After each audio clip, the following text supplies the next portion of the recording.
Hello বন্ধুরা, আজকে আমি আরেকটা রেসিপি নিয়ে আসছি। এটা হচ্ছে আমরা যেমন দই ফুচকা, তারপরে তোমার দই বড়া, পাপড়ি চাট, তারপরে এগুলোর মধ্যে যে খাই ভেলপুরি, এগুলোতে খাই এই চাটনিটা।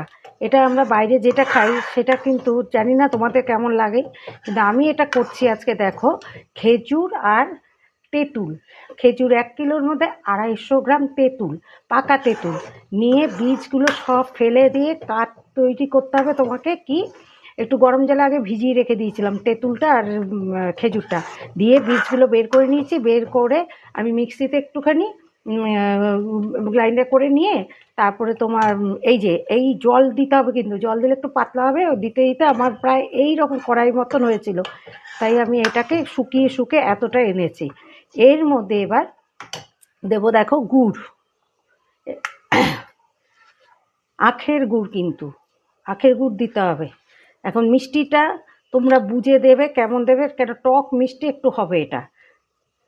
আমি এতটা দিলাম, যদি লাগে আমি পরে দেখে নেব। গুড় দিলাম, গুড় দিয়ে এটাকে নাড়বে। একটু হয়তো পাতলা হবে, আবার ঠিক হয়ে যাবে। অনেকটা ঘন হয়েও গেছে আমার, গুড় দিয়েছি, কমানো আছে।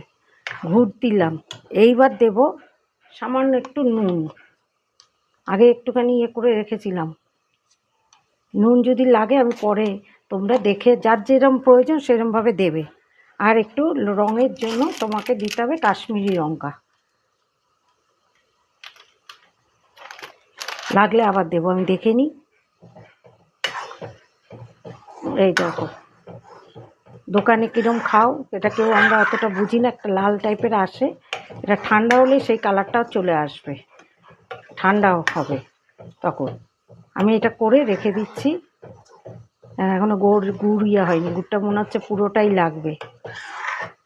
অনেকে চিনিও দেয়, গুড়ও দেয়, দুটো মিশিয়ে করে।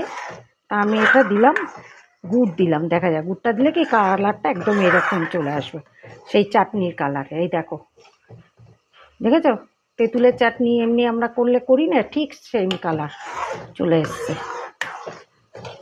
তাও আমি আরেকটুখানি কাশ্মীরি লঙ্কা দিয়ে দিচ্ছি, ঝাল তো হবে না।